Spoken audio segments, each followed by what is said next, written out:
when you are near.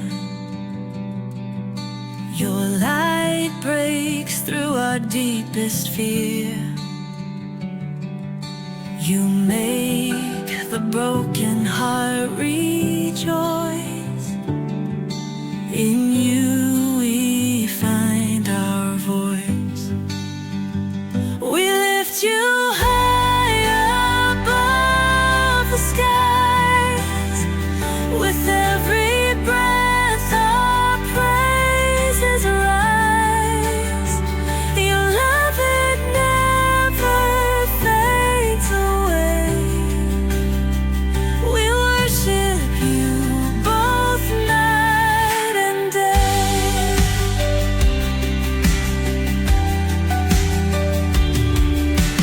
Chains are broken in your name. In you we are never the same. Your power flows like mighty streams, fulfilling all our dreams. We lift you high above the skies.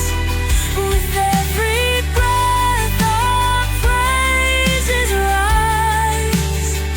Your love, it never fades away. We worship you both night and day.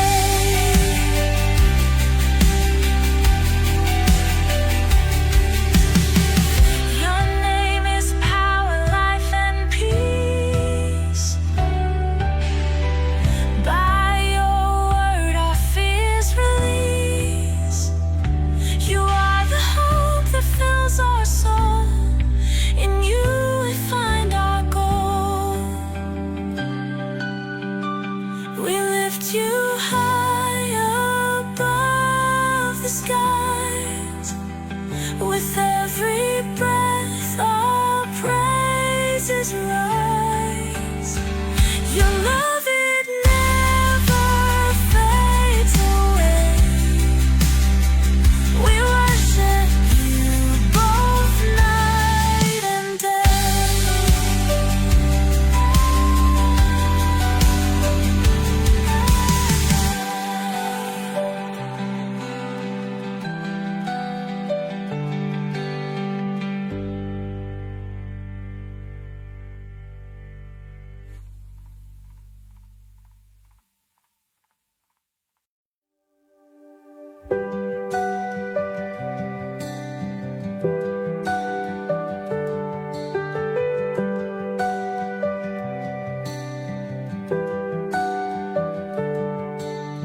Darkness fades when you are near. Your light breaks through our deepest fear. You make the broken heart rejoice. In you we find our voice. We lift you high above the skies. With every breath our praises rise. Your love, it never fades away. We worship you both night and day.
Hello, hello, and welcome sa Russia TV mga kapatid. At meron tayong debate na magaganap ngayon, May 13, 2026, alas 5:14 dito sa Pilipinas mga kapatid.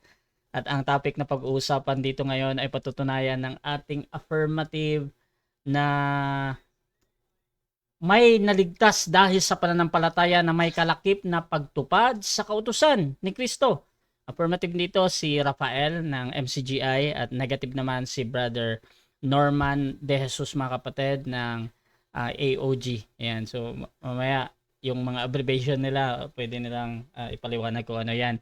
So mga kapatid, ang ating setup ng debate, meron tayong 10 minutes na first presentation, 7 minutes doon sa cross-examination at 10 minutes sa rebuttal. Meron din tayong 7 minutes na second cross. Meron tayong 5-minute na final conclusion. Mauna si negative, mahuhuli si affirmative. Sa ating rules mga kapatid, since si Brother Norman matagal na daw siyang lagang wala nang debate, so basahin natin ang buo mga kapatid ang rules natin. So rule number 1 natin, yung limit sa pagsagot. Lahat ng sagot ay kailangan sagutin sa loob lamang ng 20 seconds. Kung titigil ang sumasagot ng at least 5 seconds, magsasabi na ako ng next question. Ngunit kung meron siyang hinahanap, tuloy-tuloy pa rin hanggang maubos ang 20 seconds. Rule number 2 mga kapatid, close-ended question. Kung close-ended ang question or categorical, kailangan sumagot muna sa pagpipilian bago tayo magpaliwanag ng 20 seconds. So ang unang lalabas sa inyong bibig ay yung pagpipilian mga kapatid. At maaari kong ulitin ito para sa kalinawan ng nagtatanong. So kung meron tayong tanong na yes or no, tama or mali, pula or puti, pili mo na mga kapatid ha bago tayo mag-explain. Rule number 3, 10 seconds explanation rule. Kung hindi niya masagot ng diretso ang tanong or wala doon sa pagpipilian yung kanyang sagot, maaari siyang magpaliwanag agad ng 10 seconds at yun na yung ituturing na pinakasagot niya sa tanong. So walang objection pag ginagamit ng sumasagot ang karapatan na ito. So tumawag lang ng moderator ha. Rule number 4, sagutin ang tanong na naaayon sa tanong. So kung ang tanong ay sino, syempre magbibigay kayo ng pangalan. Kung ang tanong ay saan, so kung saan nyo yan nakita, mga ganon. Rule number 5, limit sa first stand. So sa first stand, dun lang kayo dapat magtanong sa inilatag ng katunggali. At kung sinasabi niya na moderator, hindi ko pa nilatag yan, i-automatic next question ko yan. Pero mga kapatid, kung sumasagot naman, kahit hindi nilatag, walang problema sa moderator yan ha. At tuloy-tuloy lang. Rule number 6, parusa sa dalawang warning, so minus 1 minute sa time niya. Rule number 7, isang objection lang at isang clarification every question at no objection during final conclusion. Rule number 8, no insult about physical appearance. Kasama doon yung mga pagmumura na alam natin kahit pa mga kapatid ay po pwede ito sa inyong grupo or sa inyong iglesia. At pati yung mga pagbanggit ng mga physical appearance. Pero meron akong pinapayagang mga salita gaya ng demonyo, kulto, sinungaling, mangmang, mga ganun po pwede pa yung gamitin mga kapatid. Rule number 9, no challenge question. Ito yung mga tanong na kung mabasa ko or paano kung mabasa ko, italo ka na. So hindi ko papayagang may tanong yan kahit pa sumang-ayon yung kabilang panig. Rule number 10, para sa sensitive question, pinapayagan ko kayong magtanong ng mga sensitibong baksa. Kabilang doon yung mga personal na buhay. At ngunit meron din kayong karapatan na hindi sagutin dahil sa nature ng tanong. Rule number 11, disconnection time limit. So kapag ma-disconnect kayo ng 7 minutes at hindi kayo nagre-respond, automatic na i-end ko yung ating live mga kapatid. Rule number 12, bilang moderator may kapangyarihan akong magtakda ng bagong rules. Kung ito lang naman ay kinakailangan. Ito yung mga sitwasyon na first impression mga kapatid. At kinakailangan din akong magpasya at lagi-laging final ang aking pasya at executory. Rule number 13, bilang moderator, ako'y nagsisilbing tagapangasiwa lamang ng debate na ito at hindi ako responsible sa anumang pananaw, paniniwala o pahayag ng mga debater. Mga sagot at opinyon ay pananagutan ng mismong nagsasalita. Hindi rin ako mananagot sa anumang hindi pagkakunawaan, pagkasira ng relasyon o iba pang epekto dulot ng debate na ito. So by the way mga kapatid, ako nga pala si Rasha Vista. Ako po isang Catholic at napakatagal na po akong nagmo-moderate dito sa Facebook online mga kapatid. At ako yung tatayong moderator, streamer, timer sa debate na ito. So sumasang-ayon ba ang ating affirmative sa lahat ng nabanggit? Okay bro, klaro. Okay, at sumasang-ayon din ba ang ating negative? Yes, Your Honor. Okay, so before natin simulan ng ating debate, syempre gusto ko muna kayo magpakilala mga kapatid. At baka pwede nyo ding ikwento kung paano ba nag-start ang pag-uusap na ito. Unahin natin ang ating affirmative. Pakilala ka kapatid. Magandang araw sa lahat na nakikinig sa podcast ni Brother Russia. Sana nasa mabuti yung kalagayan. Nag-umpisa ang aming kami ay magdebate dahil nga doon sa comment section sa nakaraang debate ko sa ating mga kaibigan. Ngayon, itong ating kapatid naman ay nagko-comment. At yun nga, i-challenge niya ako na kung ano daw ang tinutukoy na kautusan sa Roma 2:13. Gusto niya na patunayan ko daw na ito ay kautusan ni Moises. Sabi ko, hindi ko patutunayan yon na kautusan ni Moises dahil magkaiba . Ang sa Roma 2:13, ang mga nagsisitalima sa kautusan ay aariing mga ganap. Samantalang ang kautusan sa Moises, 13:39 ng gawa, hindi kayo aariing ganap sa kautusan ni Moises. So paano maging kautusan ni Moises ang Roma 2:13? So ngayon, challenge niya ako na pag-usapan daw namin yon, pero bandang huli, medyo nagbago yung isip ng ating kaibigan. Yun na ako ay challenge niya na patutunayan ko raw na merong naligtas sa pananampalataya at pagtupad sa kautusan ni Kristo. Gulat nga rin ako at sa bagay ay maganda rin naman pag-usapan. Tinanggap naman po natin. Sabi nga niya ay busy daw siyang tao. Yun nga ay nagtakda naman talaga siya ng panahon para mapag-usapan ito. At maraming salamat sa iyo kapatid. Sana ay maipahayag natin kung ano ang nararapat. Maraming salamat po sa inyong lahat.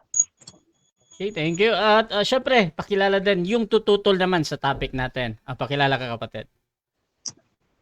Good evening everyone sa lahat ng mga kausas, mga kabiyaya at sa lahat ng mga nakikinig at nanonood dito sa Kay Russia TV. God bless us all. Pampalaya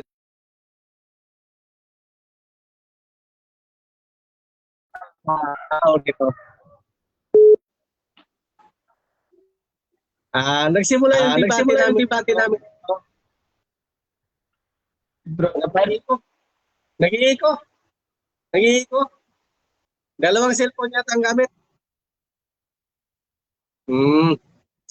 Nagsimula yung debate namin, yun nga sa sinasabi niya na kasi nag-comment, may kasama siya doon na nagko-comment na basta ang comment doon, yun daw ay kautosan daw ni Kristo, yung Romans 2. So, sabi ko, patutunayan mo sabi ko na yan ay kautosan talaga ni Kristo. Kasi ang tinutukoy dyan, kautosan yan ni Moises . Hanggang sa katagalan ng diskusyon, napunta na ngayon sa kakaligtasan sa pamamagitan ng pagtupad ng pananampalataya na may kalakip na pagtupad sa gawa. Hanggang sa naging paksa na yan, yan na yan. So, yan ang napag-usapan. Okay naman, pag-usapan natin yan. Sabi ko sa kanya, sige, patunayan mo kung sino sa Biblia yung nanampalataya tapos gumawa ng mabuti kaya siya naligtas. So, ganoon lang yun. At ako, patutunayan ko rin na mayroon sa Biblia na nanampalataya lang pero naligtas. Wala siya nagawa na kahit ano pero naligtas siya. So, yun lang. Yun ang paksa na napag-usapan namin. Okay, thank you, Brother Norman. No? So, mga kapatid, simulan na natin ang ating debate. At kung gusto nyo yung mga ganitong pag-uusap, please share yung ating live streaming, mga kapatid. Or mag-comment lang kayo ng @highlights or @followers dahil automatic na mga kapatid na magtatag ang inyong mga friends dyan. So, mamaya magbabasa din ako ng mga iilang mga comment, mga kapatid. So, simulan na natin ang ating debate at bibigyan ko ng 10 minutes sa unang pagpapahayag si Brother Rafael sa kanyang patutunayan, mga kapatid, na may naligtas dahil sa pananampalataya na may kalakip na pagtupad sa kautusan ni Kristo. Brother Rafael ng MCGI, your time starts now.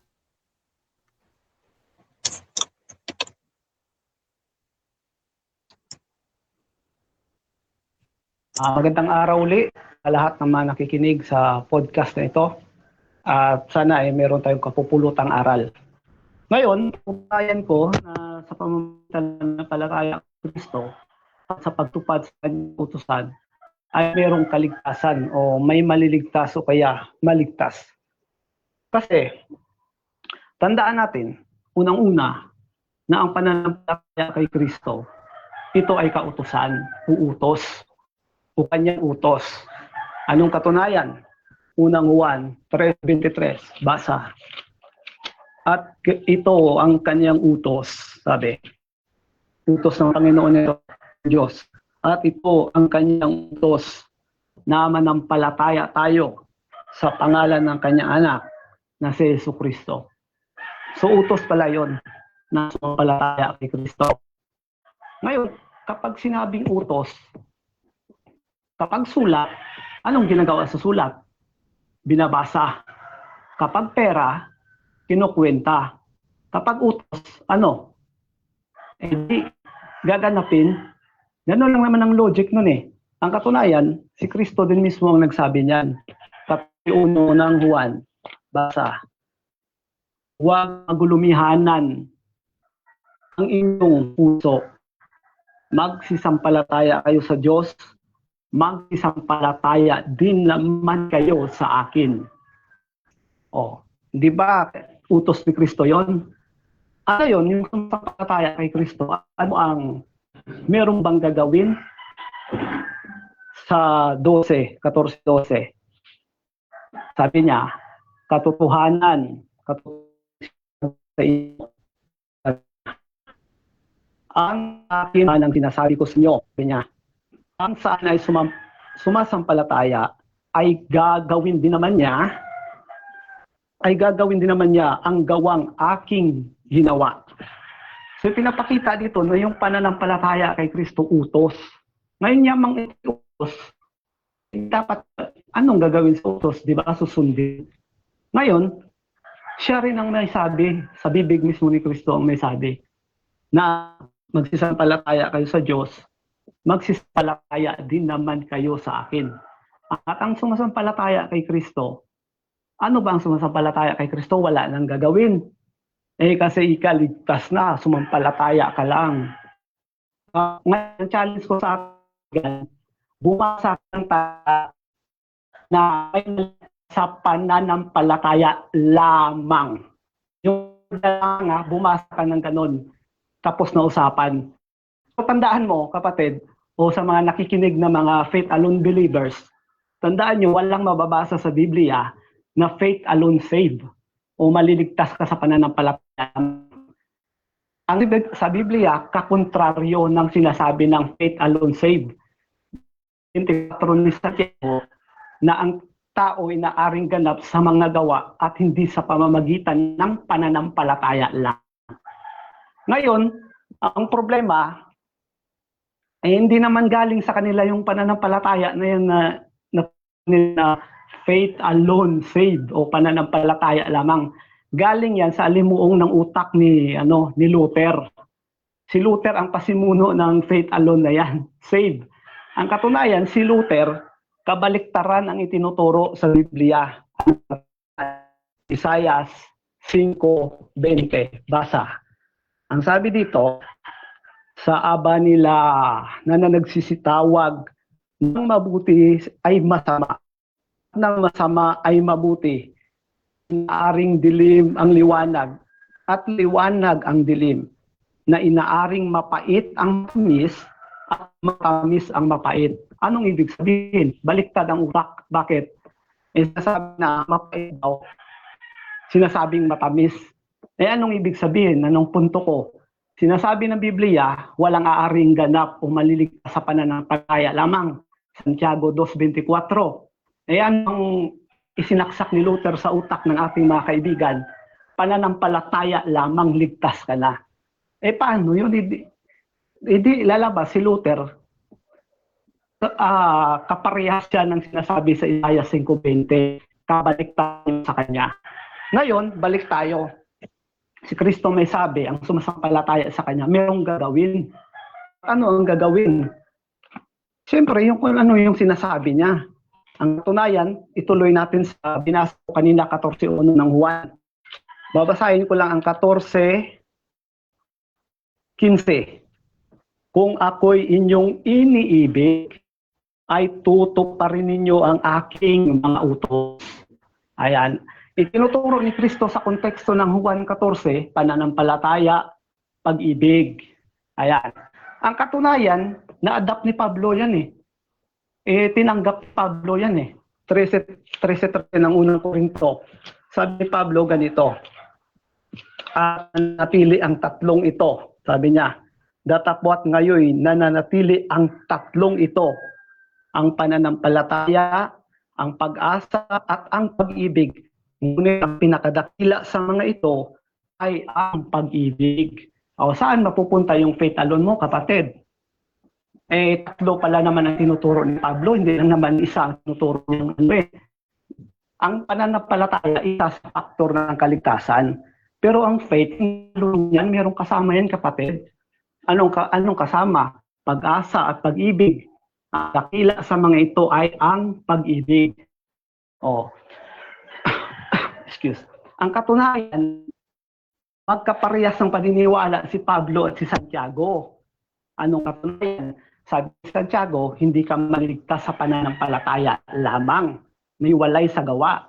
2:24 ng Santiago. Sinabi din yun ni Pablo, kapatid, alam ko tatanungin mo sa akin mamaya. So, inihanda ko yung sitas na yun para sa'yo. Si Pablo nag-letra por letra, hindi pananampalataya lamang. Ayan.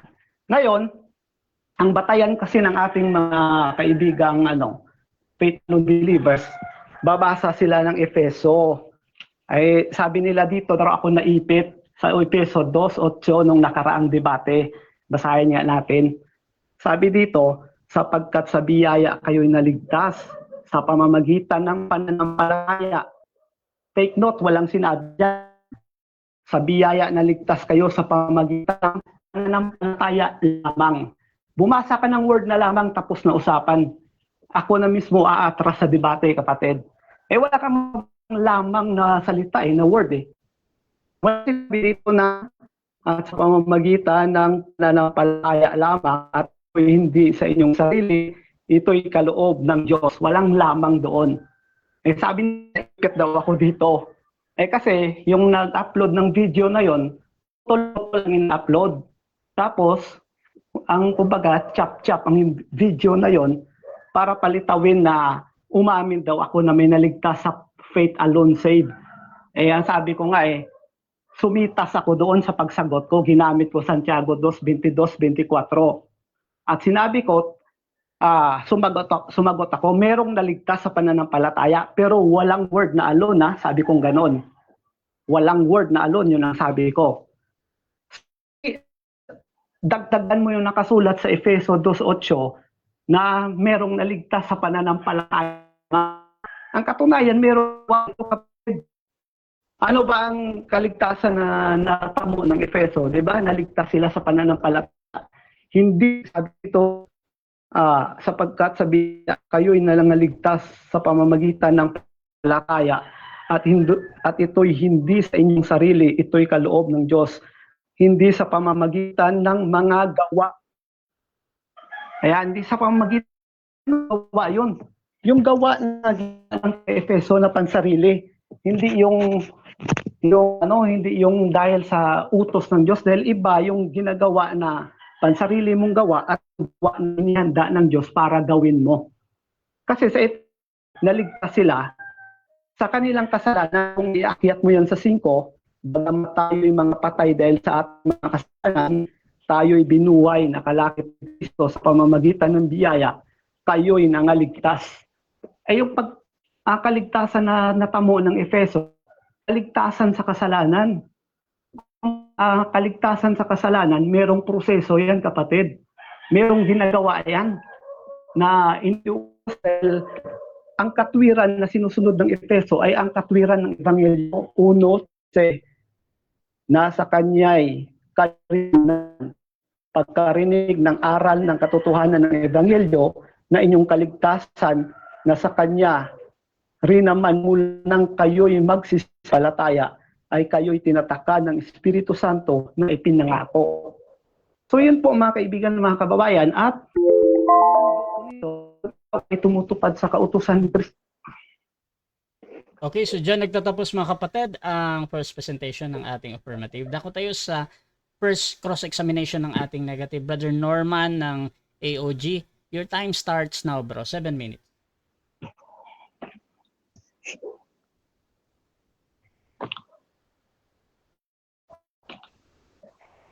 Okay, good afternoon everyone. So, Brother Rafael,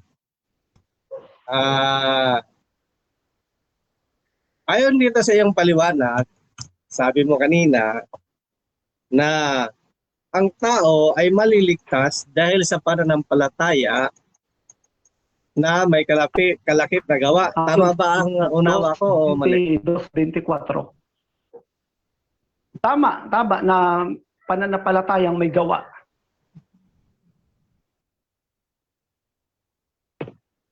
Ang sama talaga ng signal ni Brother Rafael.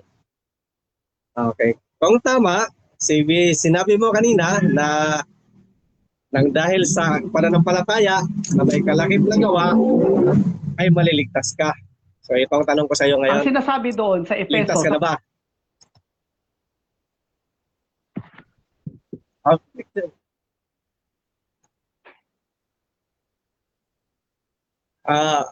Ang tanong ko sa kanya, Bro Russia, ay kung ligtas na ba siya? Dahil siya ay may pananampalataya na may kalakip ayon na sa gawa, Biblia, so ligtas na ba siya? kapatid, ang sinasabi sa Objection, Your Honor. Objection na Bro Russia.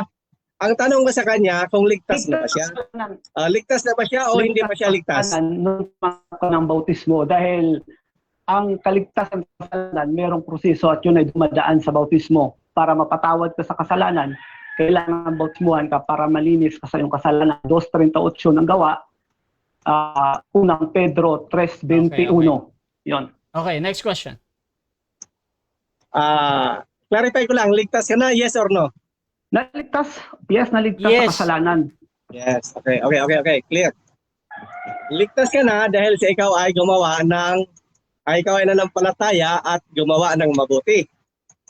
So dahil sa ikaw ay ligtas na, yan bang kaligtasan na kamit mo ngayon ay ligtas ka na talaga o ligtas-ligtasan lang? Sang-ayon sa Biblia, kapatid, naligtas gaya ng nangyari sa Pedro, naligtas sila sa kasalanan. At yung kaligtasan na yun sa kasalanan, may proseso yon, bautismo. Sa bautismo, 3:21 ng unang Pedro, ang bautismo ngayon nagligtas sa inyo. Ngayon, yun kaibigan, naligtas sa kasalanan. So, ligtas ka na sa kasalanan, pero ang iyong kaluluwa, ligtas na ba o hindi pa? Sang-ayon sa Biblia, kapatid, si Pablo hindi gaya ni Pablo. Kasi ang sabi ni Pablo, masasabi mong Objection, Your Honor, ang tanong ko sa kanya, kung ang kanyang kaluluwa ba ay ligtas na ba o hindi. Kailangan sagutin niya Okay. muna ng ligtas na ba o hindi pa. Bro Rafael, yung unang lalabas sa bibig mo talaga bro, yung ligtas na ba daw o hindi pa? Yun yung pagpipilian bro. Kung hindi ka makapili, pwede ka mag 10 seconds. ito na lang ang sasagutin ko. Wag na, sabi dito, Bro Rafael, wag wait na lang wag bro. nangyari. Bro Rafael, ganito bro. Meron kasi tayong rule bro na pag categorical bro, ang unang lalabas sa bibig mo Sige. yung pagpipilian ha. So kung gusto mo magpaliwanag agad, 10 seconds lang yan, sabihin mo lang. Sige bro. Ang sagot ko bro ay ganito. Magtatagumpay ka kung ikaw ay mahatulan na. Again bro Rafael, Ay, ganito. Objection, Bro. Your Honor, objection. Wait Objection, lang. ang gusto kong marinig, kung ligtas na ba ang kaluluwa niya o hindi pa, mag-yes or no lang siya doon. Bro Rafael, ganito bro, kailangan mo talagang mamili bro, huwag kang magpaliwanag sige, agad ba. So, bro, ligtas ka bro. Ligtas ba daw o hindi? Hindi pa. Hindi pa, proceed. Yung ano bro, yung sa impyerno, yung ligtas na sa impyerno, ganon. Yun yung Next question. So, kung ikaw pala ay hindi pa ligtas sa iyong pananampalataya na may kalakip na gawa, meaning, useless pala yung aral mo na sumampalataya at laki pa ng gawa. Kasi sabi mo hindi ka paligtas. So ibig sabihin, useless yan. So ganito ngayon, ano ang gagawin mo upang ikaw ay maligtas ka sa iyong kaluluwa? Ayan ang tanong mo, kapatid. Ano daw ang gagawin? Ang tanong, Ang tanong ko, ano ang gagawin mo upang matiyak mo ang kaligtasan ng iyong kaluluwa? ang gawin mo nga, magpatuloy ka hanggang wakas.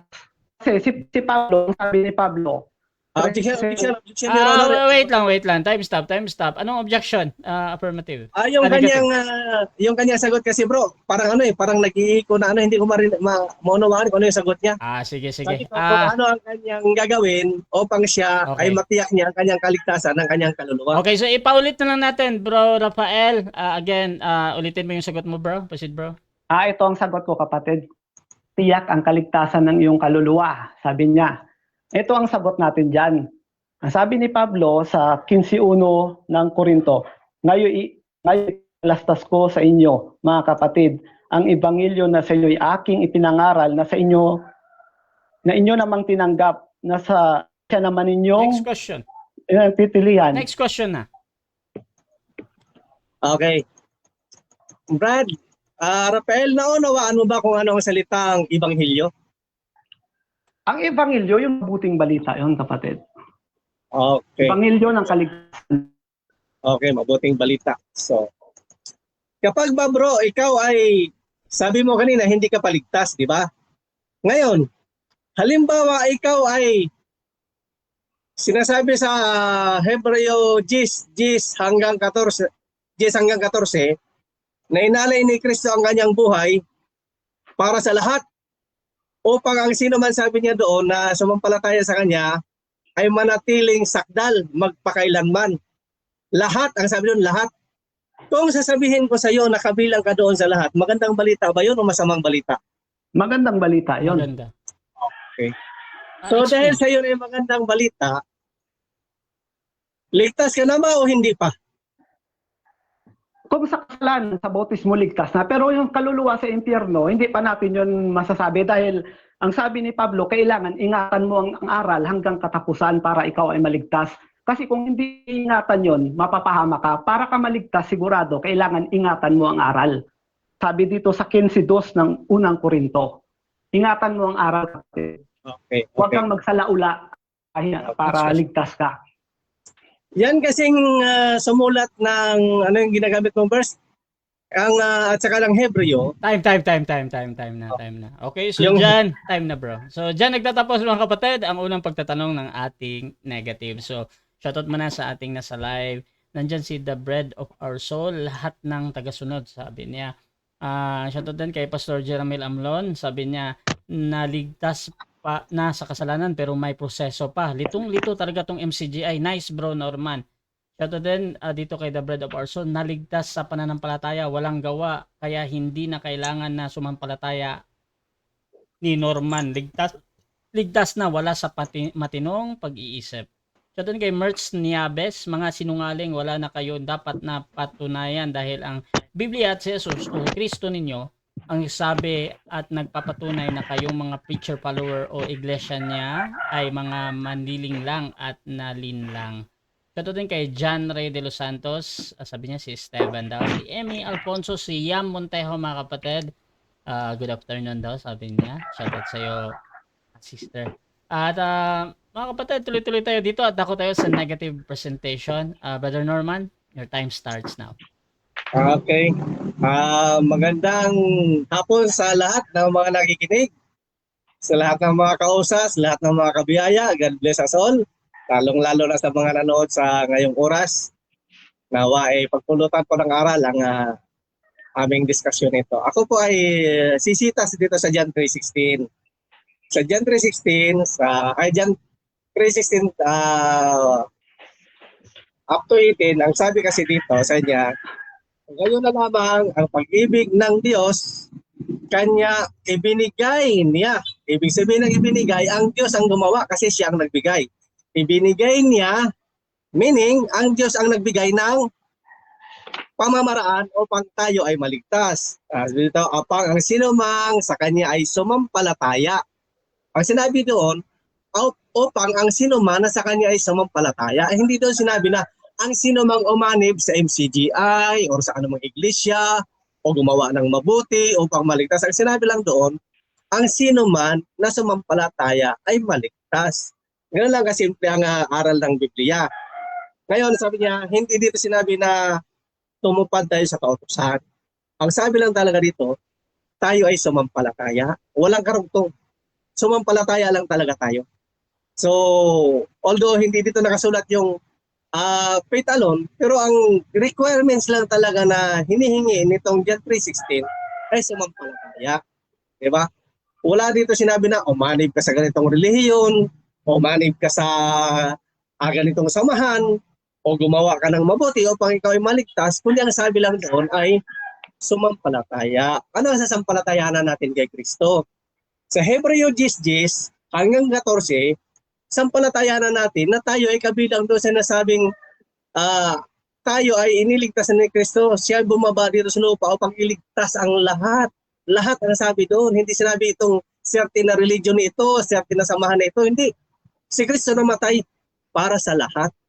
So kabilang doon si Brad Rafael, kabilang doon si Brad Rasha. Lahat ng mga nakikinig ngayon, kabilang yun sa mga iniligtas ni Kristo. At tayo, sabi doon, ay naging justified forever. Diba? Napakagandang balita niyan. Kaming mga born again, kaming mga usas, hindi kami nangangaral lang aming religion. Hindi namin pinagmamalaki ang aming samahan. Si Kristo lang. Siya lang talaga ang makakapagligtas sa pamamagitan ng ating pananampalataya. Sampalatayanan natin na tayo ay ligtas na at mananatili tayong ligtas sapagkat inihandog niya na ang kanyang sarili para sa ikakaligtas ng lahat. Ganon kalinaw. Hindi natin kailangan na gumawa pa tayo ng mabuti upang tayo ay maligtas. Tayo ay gumagawa ng mabuti sapagkat tayo ay ligtas na. Kaya nga kung babasahin natin ang Ephesians 2:1-3, tayong lahat ay mga patay. Dahil sa ating pagsasalansang, sa ating mga pagkakasala.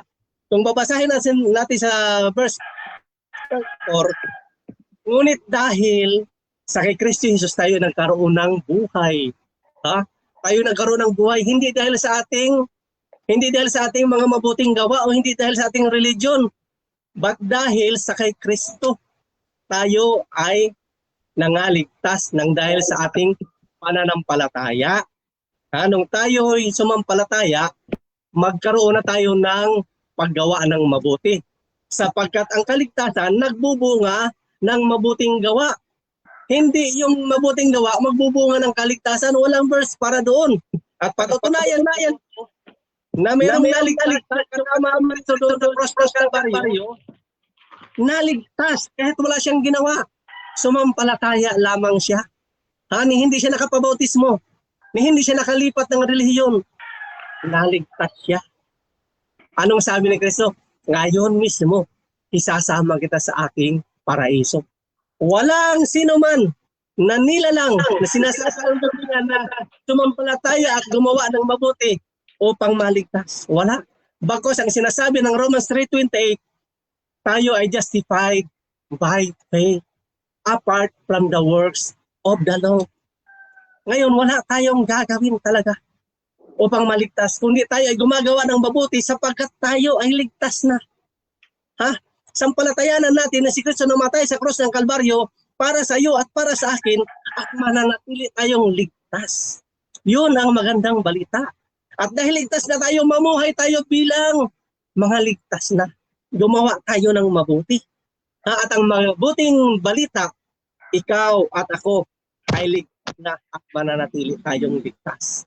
Huwag natin ipagmalaki ang ating mga religion. Huwag natin ipagmalaki ang ating sarili. Kaya nga sinasabi dito ng Ephesians 8, upang walang sino man ang pagmamalaki. Sapagkat yung sasabihin mo na haluan mo ng mabuting gawa, ang iyong kaligtasan, kayabangan yan. Sapagkat si Kristo lang ang dapat natin ipagyabang. Siya ang gumawa ng kaligtasan natin. Siya ang gumawa, nagdusa doon sa cross upang tayo ay hindi na magdusa. Ngayon bilang mga ligtas na tayo, mamuhay tayo ng ligtas. Ipakita natin na tayo ay mga ligtas na nga sa pamamagitan ng ating mabuting gawa. Sapagkat uulitin ko, ang mabuting gawa ay hindi nagbubunga ng kaligtasan. Ngunit ang kaligtasan ay nagbubunga ng mabuting gawa. Sapagkat kung ikaw ay sumampalataya, ikaw ay magkakaroon ng buhay na walang hanggan. At dahil buhay ka na, makakagawa ka na ng mabuti. Pero kung ikaw hindi sumasampalataya kay Kristo na ikaw ay kabilang doon sa sinasabi niyang lahat ng Hebreo 10:10, ikaw ay patay sa paningin ng Diyos. Sampalatayaanan mo yun na ikaw ay ligtas na sapagkat ang iyong mga mabubuting gawa ay marirecognize ng Diyos. I-acknowledge niya yan. Sapagkat ikaw ay sumasampalataya kay Kristo, ikaw ay kanya nang pinatawad. Ang sabi ng Romans 4:7-8, mapalad ang tao na ang kanyang mga kasalanan ay nilimot na ng Diyos. At ang kanyang mga kasalanan ay hindi na binibilang laban sa kanya. Napakagandang balita. Diba mga kapatid? Napakagandang balita na ang ating mga kasalanan ay nilimot na ng Diyos. At dahil limot na ng Diyos ang ating mga kasalanan, mamuhay tayo ng matuwid sa kanyang paningin. Mamuhay tayo ng matuwid sa mga tao na kapalibot sa atin upang sila ay maniwala na tayo ay mga ligtas na. Hindi natin kailangan magpakilala na tayo ay usas. Hindi natin kailangan magpakilala na tayo ay mga born again. Kahit hindi tayo magsalita, maniniwala sila na tayo ay mga ligtas na. Sasabihin nila, born again yan. Makikita sa ating gawa ang kaligtasan. Hindi magbubunga ng kaligtasan ang mabuting gawa. Ang pananampalataya ang magbubunga ng mabuting gawa. So itong aking wala itong may lalatag na sino man na naligtas dahil sa kanyang wala. Pero ako may nailatag ako na naligtas dahil Rafael, kanyang pananampalataya. Wala siyang nilatag. Wala talaga. At ang sabi niya, hindi paligtas ako sa aking presentation. Tas na ako pananampalataya. At yung nalatag sa cross ng Kalbaryo, ligtas siya kahit wala siyang ginawa. So napanindigan ko na ang aking pananampalataya ay tunay sapagkat ako sa aking sarili alam ko na ako ay ligtas na forever. So siya mismo hindi niya napatunayan na siya ay ligtas na. So anong katwiran? Anong purpose? Bakit ka pa sumasampalataya na may kalakip na gawa? Kaya ikaw mismo hindi ka paligtas. Di ba? Useless, di ba? Ikaw nangangaral ng kaligtasan samantala ikaw mismo hindi paligtas. Napakasamang balita niyan. Di ba? Dapat bago ka mangaral na ikaw ay ligtas na, ligtas ka muna. Ikaw nangangaral ka na ikaw ay maliligtas, pero ikaw pa hindi pa ligtas. Dapat maligtas ka muna. Pag ligtas ka na, saka ka mangaral. Di ba? Paano ka magbibinta ng gamot sa kalbo kung ikaw mismo kalbo? Kailangan magpatubo ka muna ng buhok. Di ba? Ganun mangaral. Dapat mangaral ka muna ng kaligtasan. Ligtas ka muna bago ka mangaral ng kaligtasan. Sapagkat hindi ka panipaniwala kung ikaw mangangaral ng kaligtasan na ikaw hindi paligtas. Useless. Nagsasayang ng oras. Di ba? Nagsasayang ng oras yan. Kaya kailangan tiyakan mo muna, Brad Rafael, na ligtas ka na. At ligtas ka na magpakailanman. Yung tao doon sa cross ng Kalbaryo, nakasama ni Kristo, sumampalataya lang siya. Hindi siya lumipat ng religion. Hindi siya nagpabautismo. Hindi man lang siya nakapagkawang gawa. Ligtas siya. Pero ikaw, wala kang nilatag na sino man na gumawa ng mabuti, kaya naligtas. Wala. At saka yung nilalatag mo na Santiago 2, malayo yan. Hindi yan utos ni Kristo. Kaya sigurado ako talaga na si Kristo lamang ang aking ipinagmamalaki, hindi ang aking mabuting gawa. Sapagkat ako wala talagang kakayanan na gumawa ng mabuting kung wala akong pananampalataya. Okay, so dako tayo mga kapatid sa first cross ng ating affirmative. Brother Rafael ng MCGI, your time starts now.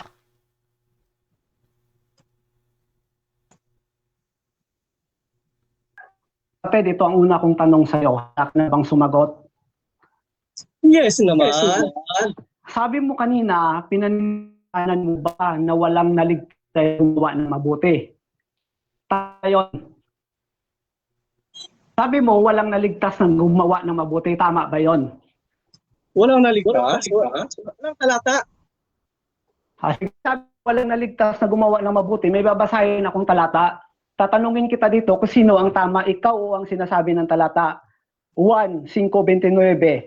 At magsisilabas ang mga nagsisigawa ng mabuti ay sa pagkabuhay na maguli sa buhay. At ang mga nagsigawa ng masama ay sa pagkabuhay na maguli sa paghatol. Tatanungin kita, yung gumawa ba ng mabuti, napunta ba sa buhay? Yes or no? Yung yes. Categorically, salamat. Yung Okay, paggawa explain. ng mabuti, Explain mo na. yung pagsampalataya kay Kristo, napakabuting gawa nun. Di ba? Napakabuting gawa nung sumampalataya kay Kristo. Kaya napakabuti. Gawin mo ngayon, sumampalataya kay Kristo. Napakabuting gawain yan. Itong sunod kong tanong sa iyo, sabi mo hindi kailangan ang mabuting gawa para maligtas. Yung pang pagsampalataya kay Kristo, gawang mabuti ba yon? At maliligtas ka doon? Yes or no? Kategorikal. Napakagandang gawa yan. Napakagandang gawa niyan. At yan ay sigurado akong ginagawa ko, hindi mo ginagawa. Sapagkat ikaw hindi pa ligtas eh. O, di ba? Sabi mo hindi ka pa ligtas. O ako, ginawa ko yun. Ligtas ako, yun ang mabuti. Yung ginagawa mong hindi mabuti. Di ba? Next question. Next question. So, tinatalikuran mo na yung sinabi mo kanina. Nasabi mo, pinangangalandakan mo na walang naligtas sa gawang mabuti, wala kang napatunayan. Yung sinasabi sa 5:29 ng Juan, merong naligtas sa gawang mabuti. So, tinatanggap mo na kinakain mo na yung una mong sinabi. Yes or no? Categorical. Yes! Ang pinakamabuting gawa, yung sumampalataya. Walang problema doon. Walang problema doon. Walang problema doon. Ang gumawa ang sumampalataya kay Kristo, napakabuting gawa noon. At yun ang hindi mo ginagawa. Di ba? Ang sumampalataya kay Kristo, napakabuting gawa noon. Hindi mo ginagawa yun sapagkat hindi ka paligtas. Di ba? Gawin mo yun. Ikaw nangangaral doon, dapat gawin mo yun. Next question. So, salamat kapatid at tinanggap mo na yung una mong sinabi ay kinain mo rin. Kasi sinabi mo kanina na walang nagkasagawang mabuti. Ngayon, kinontra mo na dahil may nagawa ng mabuti. Ngayon, sunod kong tanong sa'yo, yung pananampalataya ba kay Kristo, utos ba yun o hindi? Yes or no? Categorical. Utos yun. Utos ni Kristo, pero hindi utos ni Moises. Oh. At yun ang hindi mo sinusunod. If you love me, keep my commandments. Una-una, MCGI ka. Oh. Diba? Walang sinabi si Kristo na umanin pa si MCGI. Ang sinabi ni Kristo, you must be born again. Born again ako. Assemblies of God ako. Born again ako. Sinunod ko ang utos ni Kristo. Ikaw hindi mo sinunod. So sundin mo, mag-born again ka. You must be born again. Next question. Kapatid, so sabi mo kasi kanina, hindi kailangan ang gawa, sumampalataya ka lamang. Eh ngayon, yung palang paggawa, yung palang utos na pananampalataya kay Kristo, may ginagawa pala yon. So, uli na inaamin mo na kinakain sinabi mo kanina na hindi na kailangan ang gawa. Yes or no? Yes, kasi ang sinasabi mo kasi gawa. Salamat. Makinig ka. Wait lang. Nakapag-aral ka ba o hindi? Sige. Di ba nagsasalita pa ako? Oo. Pero sumasagot pa ako, bumabara ka eh. Para kasi Eli Soriano eh. Ito, pakinggan mo. Yung sinasabi mo kasi na gawa, pinupunto mo kanina, yung Santiago 2. Kautosan yun ni Moises eh. Eh yung kautosan na sinasabi mo ngayon, kautosan ni Kristo. Kung utos ni Kristo, susunod ako. Sumampalataya. Oh. Kaya sinasabi ko sa'yo, hindi mo ginagawa yon, ginawa ko. Ikaw hindi gumawa, gawin mo yon, di ba? Next question, kapatid. Next question. So pinapanigan mo na ngayon yung tindig ko na merong naligtas sa pananampalataya at pagtupad sa kautusan ni Kristo. So tinitindigan mo na ngayon, tinatanggap mo na yung tinitindig ko ngayon. Yes or no? Categorical. Tinatanggap ko daw. Pag-ulit, medyo malabo. Ang yung tema ko na pinatutunayan na merong naligtas sa pananampalataya kay Kristo, pagtupad sa kanyang kautusan, tinatanggap mo na ngayon. Yes or no? Categorical. Yes, tinatanggap ko na may wag kang bastos. Wag ka muna sumabay. Pag ikaw nang sasalita, hindi ako sumasabay. Kaya wag kang bastos, ha? Makikita sa ating gawa kung sino ang gumagawa ng mabuti. Eh yung gawa mo hindi mabuti. Kaya sa salita ako, sumasabay ka eh. Para ka namang hindi nakapag-aral. Okay? Makinig ka. Kung ang pinupunto mong utos ay utos ni Kristo, agree ako. Kaso nga lang sa latag mo kanina, ang nilalatag mo kasi, utos ni Kristo. Oh. Next question. Next question. Saan mo mababasa sa Santiago 2:24 na yun ay kautusan ni Moises? Letra por letra. Sige, basa. Okay. Paano kung may mabasa ko na yan, ikaw to sa Moises, ano gagawin mo? Basahin mo na kautusan si Santiago. Basahin mo. Sa Santiago 2. Oh, basahin mo na ano yan. Sumagot lang. Tapos, Kasi sa Santiago 2, okay, proceed bro. okay, sa Santiago 2 kasi, sinasabi mo na huwag kang magnanakaw. Pangilang utos yung pagnanakaw. Huwag kang magnanakaw, ngunit nangnanakaw ka. Huwag kang mangangalonya, ngunit nangangalonya ka. Ano yung utos yun? Kay Kristo?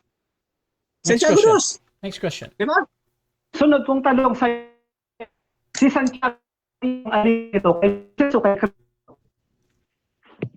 Bro, napuputol ka bro. Bro Sunod Rafael. kong tanong, hello, but narinig niyo ako bro? Yan. Hello. Sige bro. Ulit. Si Santiago ba alipin ba ito ni Moises o alipin ni Kristo? Si Santiago, alipin ni Kristo. Pero ang ipinapangaral niya dyan, na hindi ka talaga maliligtas sa pamamagitan ng pagtupad ng kautusan ni Moises. Kaya nga sinasabi dyan, sumampalataya ka. At dahil ligtas ka na, kailangan makita sa pamumuhay ko, naligtas ka na. Pero hindi Santiago 2 na yan. Time. Okay, so dyan nagtatapos mga kapatid ang first stage ng ating debate. Shoutout muna sa ating nasa live kay Arturo Bulanade. Sabi ni Norman, hindi na daw kailangan ng gawang mabuti. Tapos bandang huli, tanggap na niya na kailangan ng gawang mabuti laban bawi. Shoutout din kay The Bread of Our Soul. Big yes, supalpal agad. Shoutout din mga kapatid kay Jeramel Amlon. Litong-lito. Ano pala ang iniligtas sa'yo nung naligtas ka sa kasalanan? Litong-lito talaga tong MCGI. Shoutout din mga kapatid. Dito kay Jenry de los Santos. Ayan. At dako tayo kay Brother Rafael. Proceed ka bro sa rebuttal. Mga kaibigan, mga kababayan, nakita naman po natin yung ating kaibigan nawala na siya sa sarili niya. Kasi ang trabaho niya sana ay tutulan yung tinitindigan kong bilang afirmatibo. Negatibo, dapat giba niya yung yung stand ko. Yung nangyari, tinatanggap niya yung yung stand ko. Nako kapatid, mabuti naman at medyo liwagan ka na. So dapat naman talaga kapatid na sumasang-ayon ka sa stand ko na kung saan ay merong naligtas sa pananampalataya at magtupad sa kautusan ko. Wala naman ako kapatid tinitindigan na kautusan ni Moises ay nakapapari. Babasahin ko sa iyo kapatid para maintindihan, para kahit papaano ay masindihan man lang ng konting yung utak mo. Sabi dito sa Gawa 13:39, basa tayo. At sa pamamagitan naman niya, ni Kristo, ang bawat sumasampalataya ay naaring ganap. Na sa mga ito'y hindi kayo aariing ganap sa kautusan ni Moises. Tanong ko sa iyo, meron ba akong tinindig na kautusan ni Moises na makapagpaaring ganap? Wala Wala kapatid. Huwag mong isasabi ako yung sinabi. Ayan, tandaan mo yan kapatid, mag-aral ka ng kunting at ng katotohanan. Sinasabi niya yung Santiago daw, tulad ni Santiago, ito ni Moises. Ngayon nung tinanong ko siya, kanino ba ikang alipin si Santiago? Kay Moises ba o kay Kristo? Sumagot naman sana kay Kristo. Yung si Santiago, ang ituturo nito, naturalmente, yung itinuro ni Kristo sa kanya, hindi yung kautusan ni Moises. Kapatid, no? Kasi sabi ni Santiago, kung saan may tinuturo si Santiago na ganito ang kanyang sabi. Sa 2:24, nakikita ninyo na sa pamamagitan ng inaaring ganap ang tao at hindi sa pamamagitan ng pananampalataya lamang. Ito daw ay kautusan daw ito ni Moises. Paano naging kautusan ito ni Moises, kapatid? Si Santiago, ano ito? Lingkod ni Kristo sa bagong tipan. Kasama ng mga apostol ay nangangaral ng ebanghelyo. At yung mga apostol, hindi sila yan minumang tipan. At yung mga nakakasama nila yung sa bagong tipan na natural ang itinuturo nila ang utos ni Kristo. Bakit? 28:19 ng Mateo na bautismuhan ninyo sila sa pangalan ng Ama, Anak at Espiritu Santo, at ituro ninyo sa kanila na ganapin ang lahat ng mga bagay na iniutos ko sa inyo. So ang itinuturo ni Santiago, naturalmente, yung turo ni Kristo. Ang katunayan, sabi ni Santiago, 1:1, si Santiago na alipin ng Diyos at ng Panginoong Jesucristo ay bumabati sa 12 angkan na nasa pangalan. Alipin si Santiago ni Kristo, at ang mga alipin ni Kristo, anong ipinapangaral? Kautusan ba ni Moises? Kapatid, magising ka ng kaunting gising sa pagkabangungot mo. Ang mga ngaral ng Bagong Tipan, ang sabi dito ni Pablo, 2 Korinto 3. Yamang nahayag sa inyo, yamang nahayag na kayo isulat ni Kristo na pinangasiwaan namin, hindi isinulat ng tinta, kundi ng Espiritu ng Diyos na buhay, hindi sa tapyas ng bato, kundi sa mga tapyas ng pusong laman, na sa amin naman ay nagpapaging sapat na mga ministro ng bagong tipan. Ano ang mga ministro ng bagong tipan, hindi ng lumang tipan, kapatid? Nako, mag-aral ka pa ng konti, marami ka pang kakainin bigas, kapatid. Tandaan mo yan. Ngayon, si Santiago, hindi nagtuturo sa ni Moises. Bagamat sinabi ni Santiago na yung pangangalo niya at pagpatay, nasa 10 utos 'yon. Pero hindi naman 'yon hindi naman kabuuan yung sinabi ni Santiago na 'yon eh. Ang katunayan, may tinuturo si Santiago sa 2:13, sapagkat ang ay ng awa doon sa hindi nagpakita ng awa. Ang awa ay lumuluwalhati laban sa paghuhukom. Ang katunayan, ang aral na ito, itinuro ito ni Kristo. Sabi ni Kristo, mapalad ang mahabagin sapagkat sila'y kahabagan. So hindi itinuturo ni Santiago ang kautusan ni Moises. Maaari na pasadahan niya lang itong yung huwag kang magnanakaw, huwag kang mangangalunya, huwag kang papatay. Ay itinuro din ni Kristo yon, pero may mas malalim na kahulugan yon sa bagong tipan, kapatid. Yung sa lumang tipan, bawal yung pumatay ka physical. Pero sa bagong tipan, mapuot ka pa lang, mamamatay tao ka na. Ayun po, kapatid. So, banat siya ng banat kanina na wala raw na ligtas sa gawang mabuti. Tanggap naman niya na nilamon niya yung sinabi niya. Bakit? Binasa natin 5:20, sino ba mas tama? Ikaw o ang sinasabi sa kasulatan? Tanggap naman na tama yung 5:29. Ayan kapatid, magising ka na, huwag kang padadaya sa mga manlulokong pastor na nagturo sa'yo. Dahil alam ko, hindi naman galing sa yung mukute yan, yung tinuturo mo. Galing yan doon sa mga sinaunang tao gaya ni Luther at ni Calvin na nagtawid sa inyo ng ganyang aral na kung saan faith alone, hindi na daw kailangan ang gawa.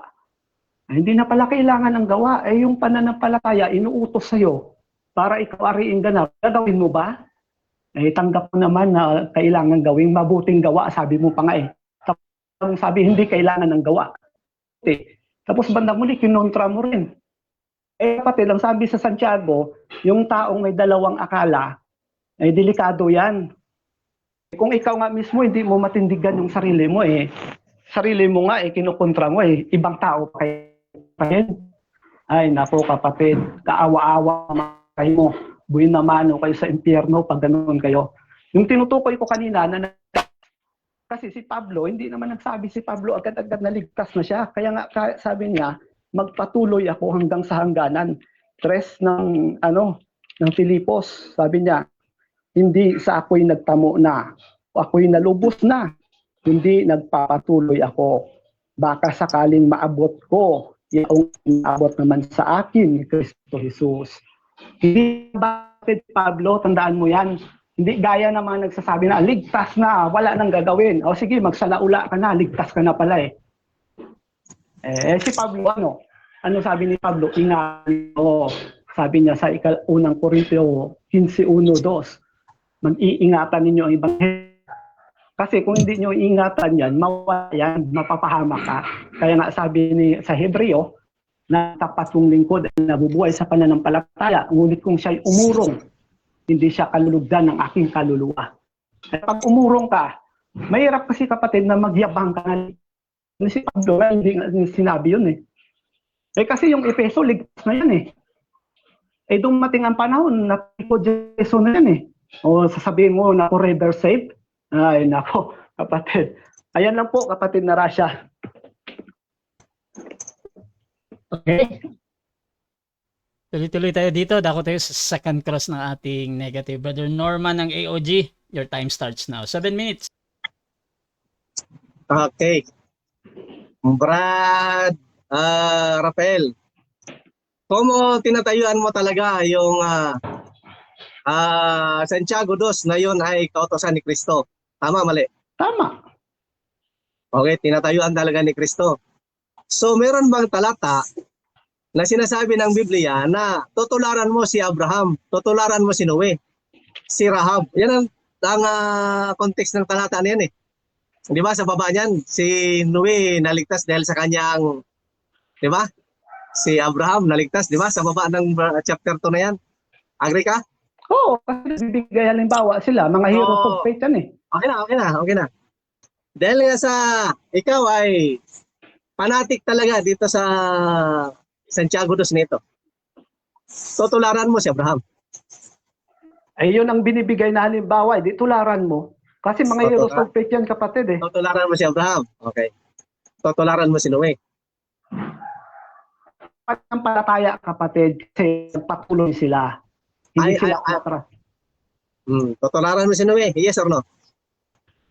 Yung pananampalataya ni Noe na nagpatuloy siya, dapat mong tularan yon. Kasi hindi naman ituturo yung kapatid ni Pablo sa Hebreo 11, kung hindi yun, walang kinalaman yun sa atin para tayo ay hindi naman niya ituturo yun. Hindi nonsense si Pablo kapatid na yan. So, si Noe at si Abraham, tutularan mo, yes or no?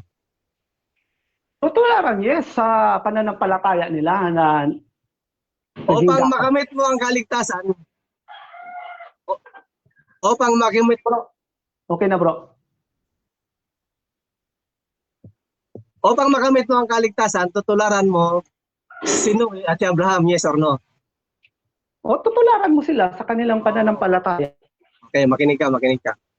Si Abraham, naligtas dahil sa kanyang mga pananampalataya at gawa. Tama, mali? Oo, sa pananampalataya at gawa, sabi doon sa Santiago. Ngayon, tutularan mo sila. So, pauupahan mo rin bang asawa po para maligtas ka? Hindi yun kapatid. Kaya nga, hindi. Ito sabi ko sa iyo kapatid, ko kanina, tutularan yung pananampalataya nila na hindi sila umatras, nagpatuloy sila. Pero yung kautusan, may kanya-kanyang panahon ang kautusan.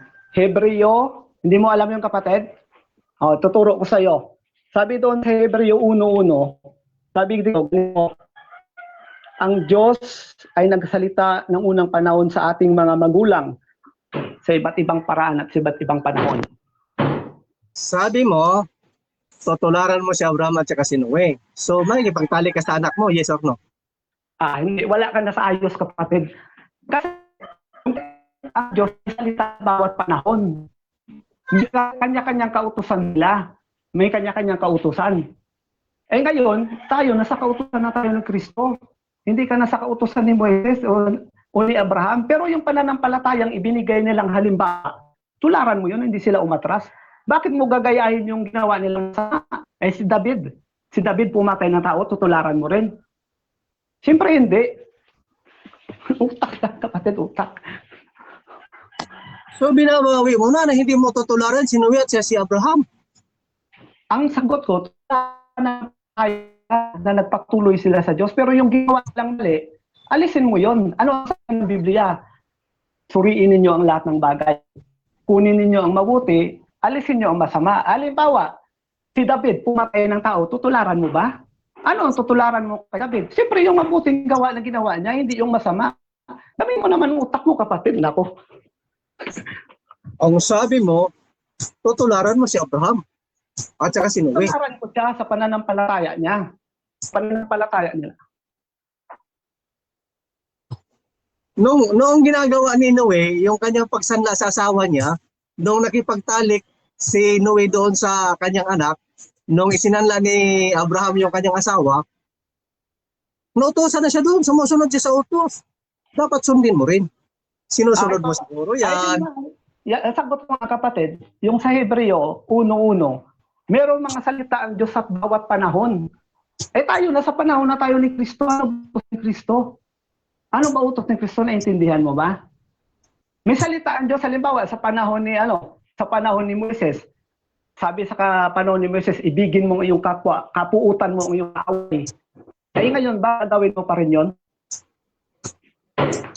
Binabawi mo na Santiago 2. Yes or no? Wala akong binabawi, kapatid. Wala akong binabawi. Ang sabi ko, may salita ang Diyos sa bawat panahon. Kung ang panahon ni Moises, halimbawa, kaibigin mo ang iyong kapwa, kapuutan mo ang iyong kaaway. Sa panahon ni Kristo, ang kaaway mo, ibigin mo na. Sa panahon ni Moises, pwedeng kapuutan ng kaaway kasi yun ang utos. Ngayon, susundin mo pa rin ba yung kapuutan mo ang kaaway mo o susundin mo ay ibigin mo ang kaaway mo? Siyempre, kung may matino kang utak, sundin mo yung sinabi ni Kristo, ibigin mo ang kaaway mo. Yan. Kasi pag naibig mo yung kaaway mo, wala ka nang hindi ibigin dahil yung kaaway mo nga, naibig mo na eh. Di, lalo naman yung hindi mo ibigin. So, ibig palang sabihin, Brad Rafael, pinupulot mo lang sa Santiago 2 ang gusto mo lang. Yung ayaw mo, tinatapon mo. Yes or no? Wala akong tinatanggap. Tinatanggap ko yun, yung sinabi yun, na sinulat ni Santiago. Pero, tandaan mo na kung mayroong mga halimbawa, gaya ng mga pinagsasabi mo na tutularan yung ginawang masama ng mga tao noon. Halimbawa, yung ginawa ni pumatay siya ng tao, papatay ka rin ba ng tao? Siyempre, hindi papatay ng tao. Sa panahon noon, anong ginagawa ng mga sakmang tipan? Naghahandog ng mga tupa. Ngayon, naghahandog ka pa ba ng tupa? Minahandog na si Kristo eh. Yun yung punto ko, kapatid. Hindi mahirap intindihin yun. Ikaw lang naman nagpapahirap eh. Okay. Ang sabi mo kasi, hindi mo pinututulan yun. Pinatanggap mo. Pero ang sinasabi ko, natutularan mo si Abraham, tinututulan mo naman. Okay, so mga kapatid, dyan nagtatapos ang second cross ng ating negative. Dako naman tayo sa kanyang rebuttal dito. Brother Norman ng AOG, your time starts now. 10 minutes. So mga kapatid, nakita nyo na kung paano kalito ang mga MCGI. Kita nyo? Di ba? Sabi niya, ginagamit, paborito nilang ipagyabang yung Santiago 2. Nung ipinakita ko sa kanya yung talata, pakimute mo na yan, naiitirap ako. Nung sinasabi niya na yung Santiago 2, kautosan daw ni Kristo. Nung pinakita ko sa kanya ang talata, nang tinutukoy niyan, kautosan ni Moises. Hindi niya tanggap. Di ba? Sige, pinagbigyan ko. Gusto niya, maging kautosan talaga ni Kristo. Tutularan daw niya si Abraham. Tutularan daw niya si Noe. Nang sinabi ko sa kanya, na sinasanla niya yung asawa niya, na ikipagtalik siya sa anak niya, ayaw niya naman. So malinaw talaga na itong mga umiinom ng ihi na ito, itong mga MCGI na ito pala, pinupulot lang kung anong gusto nilang talata. Once na kalaban nila, putol, chap-chap. Diba? Ako, may nailatag ako na taong naligtas dahil sa pananampalataya lamang. Siya wala. Tinanong ko siya, ligtas ka? Hindi. So meaning, yung kanyang aral na pananampalataya na may kalakip na gawa, basura. Diba? Putol-putol. Kasi once na pabor sa kanya yung talata, kakainin niya. Diba? Pagkalaban sa kanya, puputulin niya. Kita nyo? Kita nyo? Ganon kalito ang mga tauhan ni Soriano. Nalilito sila. Di ba? Pananampalataya daw na may kalakip na gawa. Kayabangan nyo. Kulang pa bang ginawa ni Kristo sa krus ng Kalbaryo? Malinaw ang Hebreo 10:10 hanggang 14. Inalay na ni Kristo ang kanyang sarili para sa ikakaligtas ng lahat. Aba si Rafael, ayaw tanggapin yun. Hindi siya kasama doon sa lahat na yon. Hindi niya tanggap yon. Pero si Kristo, ang kanyang kamatayan sa cross ng Kalbaryo, para sa lahat. Ha? Upang tayo ay ma-justify forever. Ah, forever yon. Hindi yun na, porket nagkasala ka na, hindi ka na tatanggapin ng Diyos. Ay nasaan yung pagiging mapagmahal ng Diyos? Diyos na mapagpatawad. Kung gano'n. Malupit yung Diyos nila, walang tuhod. Yung Diyos natin, mahabagin. May Kristo tayong tagapagpamagitan. Na once tayo ay nagkasala, siya ang nagnanitludos na mamagitan doon sa Ama. Ha? Para tayo ay maging malinis muli sa paningin ng Diyos. Ito, wala. Nangangaral lang masamang balita. Yung ligtas ka na at mananatili kang ligtas, napakagandang balita. Di ba? Itong katunggali ko, up and down siya. Once na tutulan ko yung Santiago 2, sasabihin niya sa akin ngayon na ako ay hindi naniniwala sa faith alone. Ang up and down yun. Pag inayunan ko naman siya, aakyat na naman siya. Di ba? Lilituhin niya lang. So, ganitong maliwanag yan. Tayo talaga ay mga ligtas na. Sapagat si Kristo namatay sa cross ng Kalbaryo para sa iyo at sa akin. Hindi yan tanggap ng mga mayayabang. Gagawa pa sila ng mabuti. Naniwala sila sa kanilang mga ministro. Kay Soriano naniwala. Kasi, kita mo, di ba? Ay, hindi daw magsasalita. Ano nangyari? Yung mga membro na ordinaryo, ano nangyari? Yung puno, ay, sarap ng buhay. Ganon. Ganon yung mga anti-faith, ano. Pira yan. Di ba? Pira lang yan. Ngayon, kung ikaw naman yung magpapauto, ay di aanid ka nga. Pero kita mo, siya mismo hindi ligtas. Di ba? Paano ka maniniwala sa tao na hindi pa ligtas? Nangangaral ang kaligtasan. Di ba? Paano kang sasakay doon sa tao na nagsasabing marunong siya magmaniho na hindi mo pa naman nakita nagmamaniho? Walang lisensya. Sasakay ka. Dapat nakikita mo siya nagmamaniho. Expert na siya.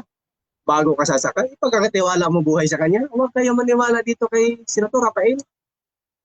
Maniniwala kayo sa aral niya, siya hindi pa nga ligtas. Di ba? Sa akin kayo maniwala. Sapat ipinapangaral ko si Kristo. Siya lang ang makakapagligtas sa atin. Di ba? Sabi ng Hebreo 10, Brother Rafael, basahin mo mabuti yan. Hebreo 10 hanggang 14. Namatay si Kristo sa cross ng Kalbaryo para sa lahat. Kabilang ka dun. Kabilang dun si Brother Rasha. Yung lahat ng mga nakikinig, kabilang doon sa mga iniligtas ni Kristo. Lahat eh. Hindi man sinabing few. Hindi man sinabing ang grupo lang na ito. Ay sinabi doon, lahat. Pag sinabing lahat, kasama ka, Brother Rafael. Yun ang magandang balita. Ligtas ka na at mananatili kang ligtas sa paningin ng Diyos. Ano ang sabi ng Romans 4:7-8? Mapalad ang tao na ang kanyang mga kasalanan ay nilimot na ng Diyos. Kayo lang naman yung mga mapanghatol eh. Sasabihin nyo sa mga usas na, kahit gumawa ng masama, wala naman kayong nailatag na nagturo ng ganun. May nagturo ba kami na gumawa ng mabuti? Na gumawa ng masama? O pang maligtas? Wala. Ligtas pa rin kami kahit gumagawa kami ng masama. Wala kaming aral na ganun. Ang aral namin, kami gumagawa ng mabuti sapat kami ay ligtas na. Ngayon, admit naman nagkakasala kami. Admit naman. Pero ang sabi ng Bible, hindi na yan binibilang ng Diyos laban sa amin. Dahan-dahan kaming nagbabago at nagsisikap naman kaming magbago. Alang-alang sa aming kaligtasan, makita ng mga tao sa palibot namin na kami ay mga ligtas na nga. Hindi kami yung puro kwento. Nagagawa ng mabuti upang maligtas. Walang tapos marinig-rinig mo may iskandal ng rape. Nagtatago sa ibang bansa. Diba? Napakasama noon na ikaw nangangaral ka na gumawa ng mabuti tapos mabalitaan. Ikaw gumagawa ng hindi mabuti. Dapat makita muna sa buhay mo. Hindi mo kailangan magpaliwanag. Hindi mo kailangan magpakilala. Diba? Kailangan makita sa pamumuhay mo na ikaw ay ligtas na gumawa ka ng mabuti. Ngayon yung kautusan ni Kristo, you must be born again. Hindi niya sinunod. If you love me, keep my commandments, sabi ni Christ. Ha? If you love me, mag-born again ka, sabi ni Christ. You must be born again. Ganon yun. Kailangan mag-born again ka, may panganak ka na muli. Ha? Sumampalataya kay Kristo, sa pag sumasampalataya kay Kristo, bibigyan ka niya ng karapatan na maging anak ng Diyos. So yung Diyos ay napakabuting ama. Anak ka niya. Pababayaan ka ba niya? Anak ka niya. Diba? Huwag natin ipagmalaki yung ating religion, huwag natin ipagmalaki yung ating mamabuting gawa. Kayabangan yun. Tira yun. Kaya yan gumagawa ng mabuti kasi may abuloy, may ambagan, may bayaran sa local, may bayaran sa district, may bayaran sa central, mamumulubi ka. Upos tira mo. Yung mga leaders, yung mga karalyan, yung mga mataas ang katungkulan, ang susurap ng buhay, di pa sakay-sakay doon sa big bike. Nakikita ko lagi sa Marilaki. Oh, pero yung mga ordinaryong membro, asin ang ulam. Asin ang ulam. Tanungin mo, ligtas ka na ba? Hindi pa. Scam! Scam! Scam kayo, prototype. Kaya kung ako sa inyo, si Kristo ang paniwalaan niyo.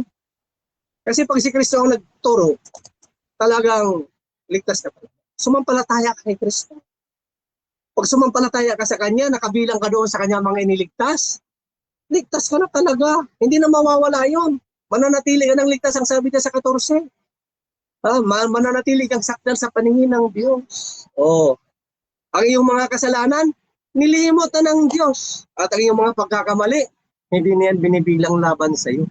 Pero hindi ko sinasabing magpakasala ka porket hindi na binibilang ng Diyos, magpapakasala ka. Hindi ganon. Kasi sa Ephesians 2:10, ay ang mabuting gawa, inilaan ng Diyos yun para sa mga ligtas na. Kasi kung sa Ephesians 2:1, patay ka sa paningin ng Diyos, dahil sa iyong kasalanan, dahil sa iyong paglabag. Pero pagdating sa 4, nagkaroon na ng buhay dahil kay Kristo. Dahil sa iyong pananampalataya, sabi sa verse 8, dahil sa iyong pananampalataya, ikaw ay naligtas. Di ba? O dahil ligtas ka na, sabi sa Jis, lumakad ka sa mabuting gawa. O, di ba? Ganon. Kailangan makita sa buhay mo na ligtas ka na nga. Huwag kang pauuto doon sa mga leaders mo nga kailangan maging kaanib ng iglesia ninyo. Ilang membro nyo nang natanong, hindi paligtas. Ikaw din mismo, inadmit mo, hindi ka paligtas. Diba? Oh, mismo si Eli Soriano, nung magdebate sila doon sa Laguna, hindi din siya ligtas. Namatay siya ng hindi ligtas. Doon ka susunod sa hindi ligtas. Kay Kristo ka sumunod. Namatay siya at nabuhay. Okay mga kapatid, dako tayo agad-agad sa ating second cross ng affirmative. Brother Rafael ng MCGI, pa-unmute bro kung nakamute ka. Your time starts na.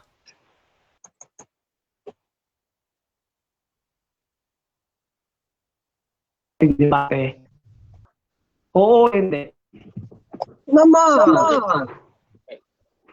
Ano yung maksa natin? Patutunayan mo.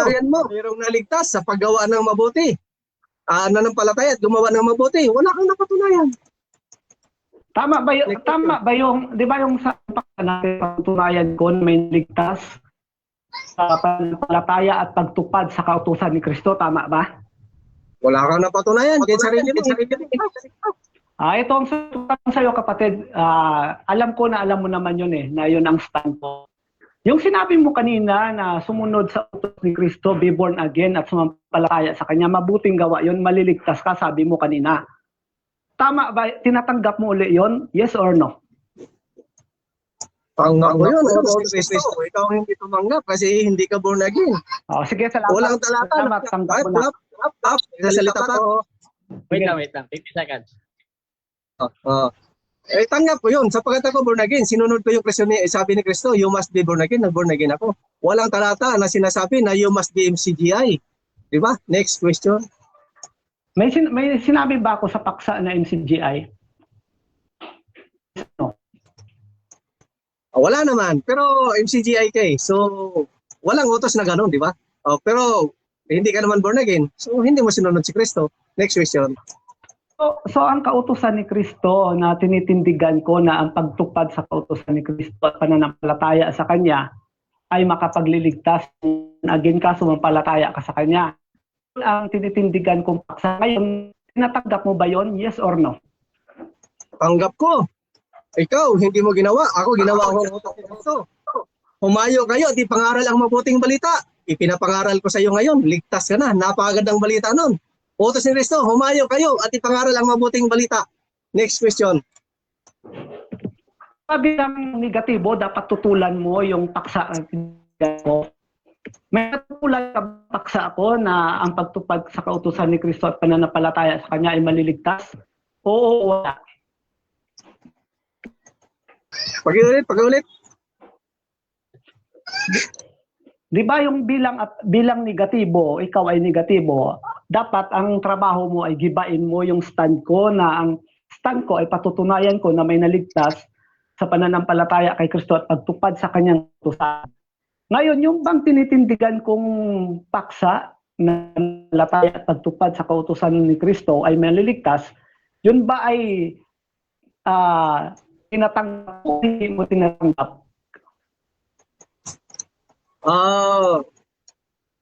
Tanggap o hindi tanggap yung ang gulo ng tanong mo. Hindi ka kasi Next question, hindi nakikinig. ko maintindihan yun. Kasi ito na lang next question, hindi nakaintindi ko usap natin. Sabi mo kanina, faith alone save. Sabi mo, pananampalataya lamang. Meron ka pang mababasa sa Biblia na letra por letra na faith alone save? Objection, Your Honor, wala naman ako sinabi na gano'n Hindi, sinabi mo kanina yun eh. Faith alone save, sabi mo. Ganito lang. Paki-replay mo. So, ganito lang. Paki-replay mo. Ganito lang mga kapatid ha. So, sumasagot na kahit anong sagot naman ni Brother Norman dito, okay naman to. Ang tanong lang dito kung meron ba daw mababasa na gano'n, Brother Norman?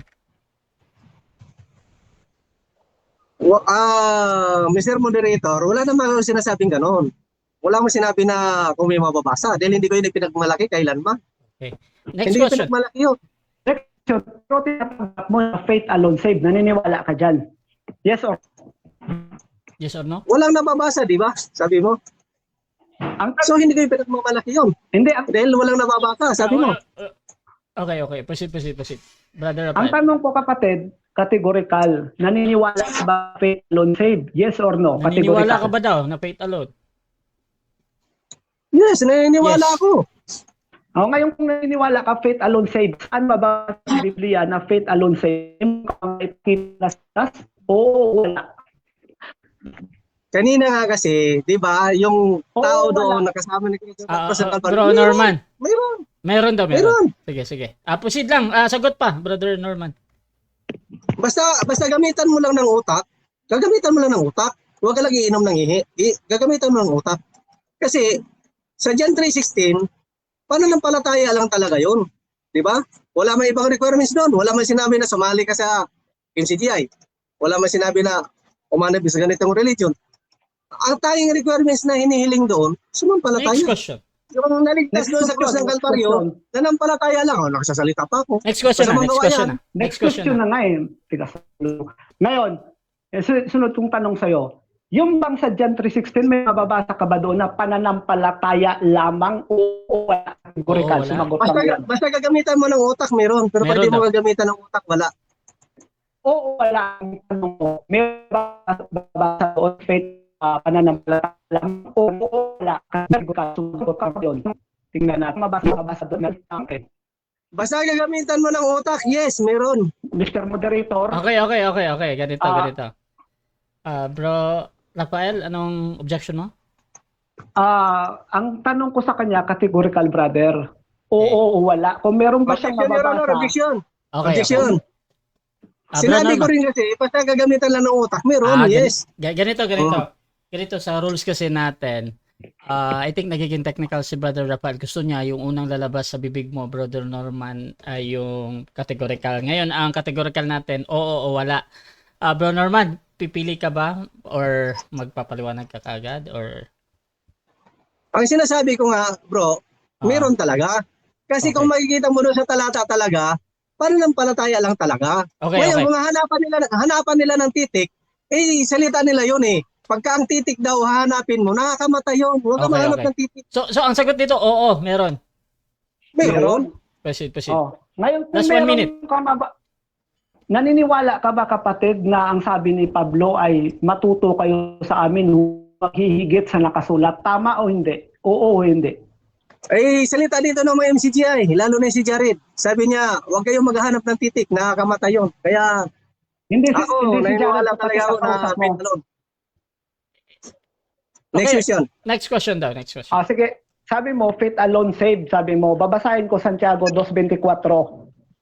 At nakikita ninyo, nasa pamamagitan ng mga gaway inaaring ganap ang tao at hindi sa pamamagitan ng pananampalataya lamang. Tama ba ito? Oo o hindi?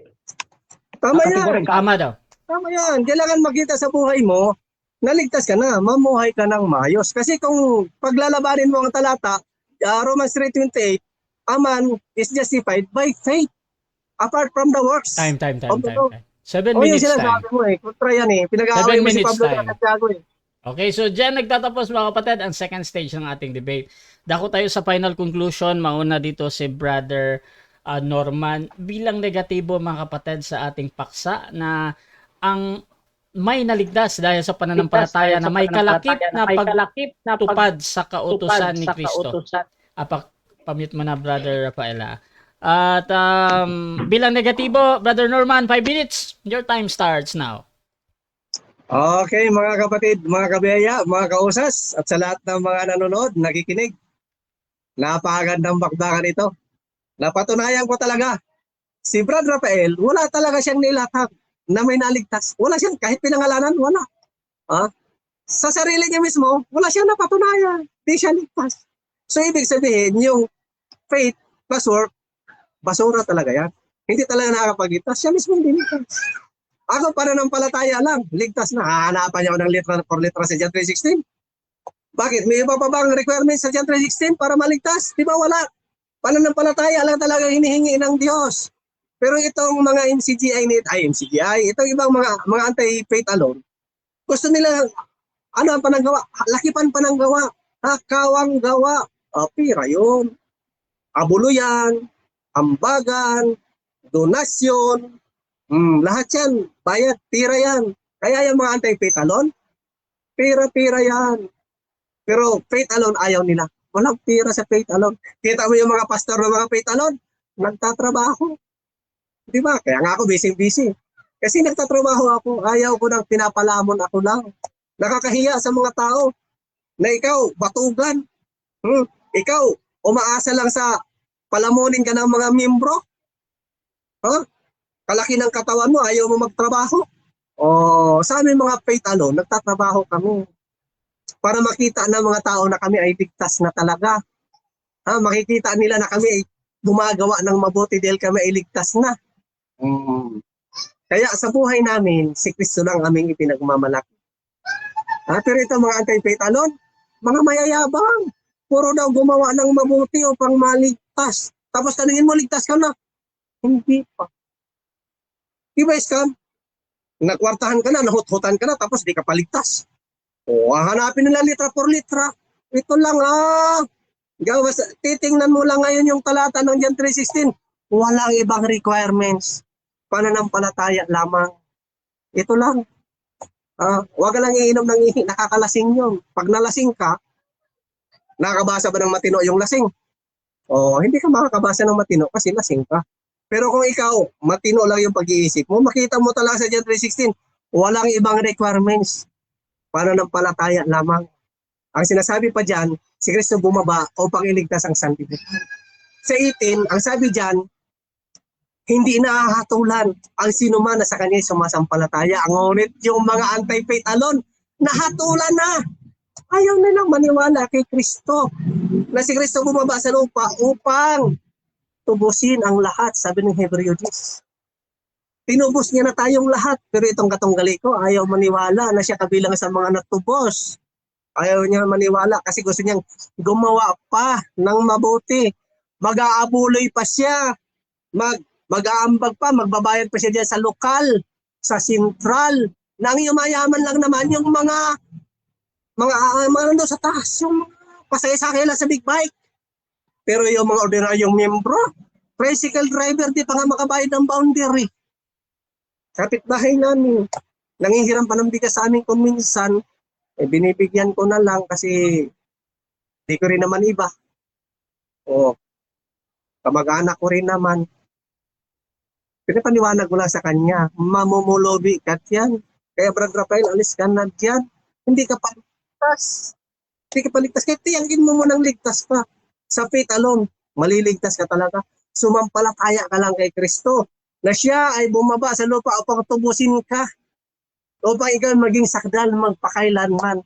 Hebreo, Gis hanggang 14, sampalatayanan mo yan.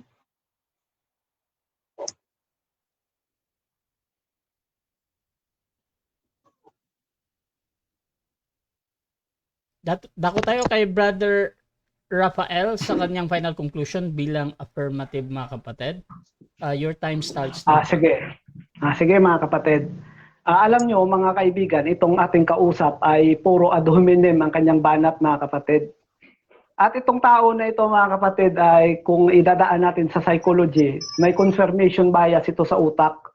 Kahit alam niya na may mga patunay na uobedensya na kumukontra sa paniniwala niya, kahit siya mismo sa kanyang paniniwala kanina, kinakain niya, tinatanggap naman niya yon. Kahit i-replay niyo yung video, tinatanggap niya na kinakain niya yung mga pinagsasabi niya. Oo daw. At hindi niya naman natutulan ng ating paksa. Bagkus, kanya pang sinang-ayunan. Ngayon, banat siya ng banat na hindi ka mapabasa ang alon sa 360 ng 1 kasi utak ang gagamitin. Ewan ko lang kung gumagamit talaga ng utak itong kausap natin. Kasi sabi niya, faith alone din. Babasa ako, hindi faith alone lang yon. Ituloy mo lang kapatid, mag-aral ka pa, marami ka pang kakaining bigas bago ka manalo sa debating ito. Tandaan mo yan. Ngayon, ang sabi dito sa 3:19 ng Juan, kanina 3:16 kasi yung yung sino mang sumampalataya ay magkaroon ng buhay na walang hanggan.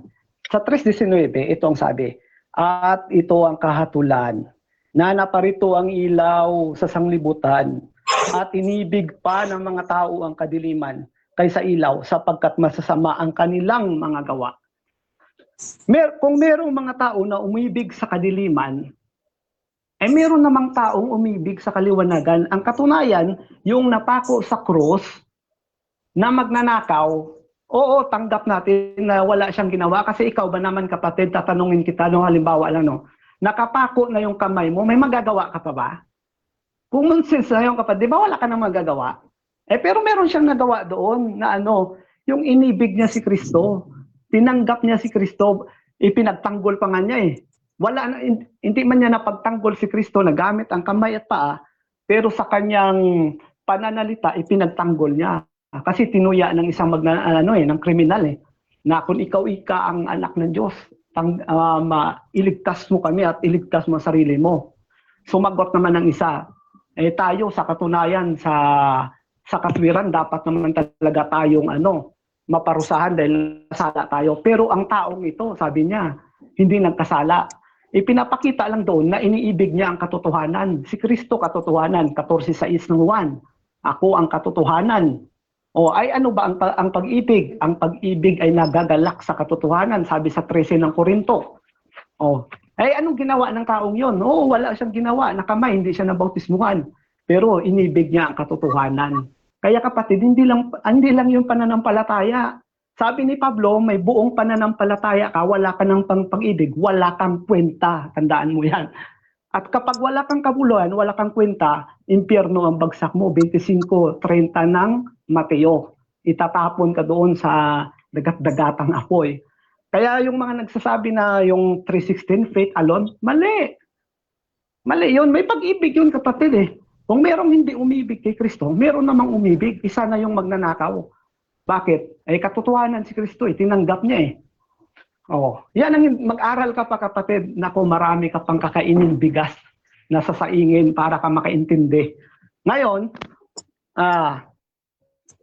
sabi niya na yun daw ang Santiago 2:24 ay kautusan daw yun ni Moises. Mali ka na naman kapatid.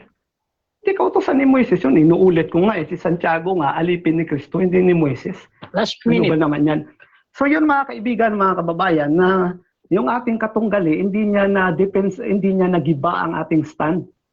bagkus ay kanya pang sinang-ayunan na merong naligtas sa pagtupad. Siya pa nga nagbibigay ng talata eh. Salamat kapatid at kinampihan mo ako. Hindi mo ako kinontra. Yung ginawa mo lang, ad hominem yun. Doon lang nakikita na may kontra ka sa akin. Ad hominem yun. Ngayon, yung makikita natin na dapat talaga may pananampalataya at gawa na naayon sa kautusan ni Kristo. Hindi yung wala kang gagawin, pananampalataya lamang. Kasi, ang pananampalataya lamang, hindi ka-ariing ganap, kapatid. Si Santiago, alipin ni Kristo ito. Kaya huwag mong kalilimutan yan. Hindi nagturo si Pablo at ang mga apostol ng pananampalataya lamang. 1:29 ng Filipos, ano ang sabi doon ni Pablo?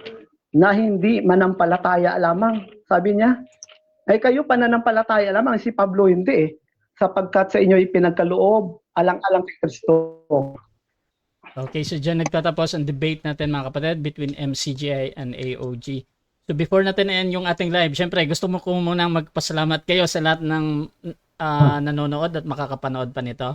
Brother Rafael, salamat. Salamat po mga kaibigan. Magsasalita pa bro. Sa mga nakikinig, salamat at salamat din sa iyo Brother Rasha. Una salamat sa Diyos sa pagkakataong ito na nakabahagi tayo ng maliit na paraan para makapagbahagi ng katwiran na nasa kasulatan. Tandaan natin na ang kaligtasan ay kung naligtas na tayo sa kasalanan, dapat ay magpatuloy tayong ingatan ang mga aral gaya ng sabi ni Pablo sa unang Korinto 15:1-2 hanggang katapusan ang mananatiling tapat o ang magtitiis hanggang wakas siyang maliligtas. Huwag ka lang umurong. Hindi naman si Pablo mayabang na ligtas na agad siya. Sa 3:13 ng Pilipos, sinabi niya yan. Sige, pasalamat. Salamat sa lahat ng mga nakinig, nagbigay ng oras sa ating pag-uusap na ito. At kapatid, salamat din sa iyo. Huwag kang magagalit sa akin personal. Wala akong masamang tinapay sa iyo. Aral lang tayo magkalaban, pero pagdating sa personal, hindi tayo magkalaban, kapatid. Salamat sa time na ibinigay mo. Brother Rasha, salamat din. Okay, thank you din, Brother Rafael. At syempre, Brother Norman, pasalamat lang din, bro. Okay, thank you bro. Salamat sa iyo, lalo na dito kay Brother Rafael. Sana naman pag-aralan mo yung aral na pag-aralan natin. Hebreo 10:10 hanggang 14, aralin mo mabuti bro. Sa lahat naman ay ginig, aralin nyo, Hebreo 10:10 hanggang 14. Napakagandang talata niyan. Napakagandang pakita niyan. So, sa inyo ang pagtitimbang kung sino sa amin ang nasa tama. Para sa akin, si Kristo lang ang tama. Ako talaga, sa sarili ko, wala akong may pagmamalaki. Sino na ba ako? Isa lamang akong hamak na sugo. Ang sugo sa akin, humayo kayo at ipangaral ang mabuting balita. At ang mabuting balita, ikaw at ako, ligtas na at mananatili tayong ligtas. Yan ang sinasabi ng Hebreo 10 hanggang 14. Si Kristo namatay para sa atin lahat upang tayong lahat ay maging sakdal magpakailanman. God bless us all. Salamat sa lahat. Salamat sa mga nakikinig. Salamat sa mga nagko-comment. Salamat din doon sa mga kumukontra. At lalong salamat naman doon sa mga kausas at mga kabiyaya. God bless us all. Pagpalain tayong lahat. Okay, thank you din, Rasha TV. Gusto yung magpasalamat sa lahat ng sumusuporta at laging naniniwala pa din sa ating pagmamoderate. Kung gusto nyong sumali sa ganitong gawain or maghamon man sa dalawang ito, nandito si Brother Rafael ng MCGI at si Brother Norman. Nagbabalik ito mga kapatid ng AOG at pwede nyo akong gamitin as moderator sa inyong pag-uusap basta sumasang-ayon lang kayo sa lahat ng patakaran dito sa aking platform mga kapatid. At i-subscribe yung ating YouTube channel, Rasha Debates TV, dahil ang debate na ito ay pupunta doon. At huwag kayong mahiyang magtanong dyan. At kung gusto nyo mag-follow sa dalawang ito, nandyan naman yung mga account nila. Kung gusto nyo magsuri sa MCGI mga kapatid or sa AOG, so you can follow them. At maraming salamat mga kapatid. This is Admin Rasha ng Rasha TV and we're out.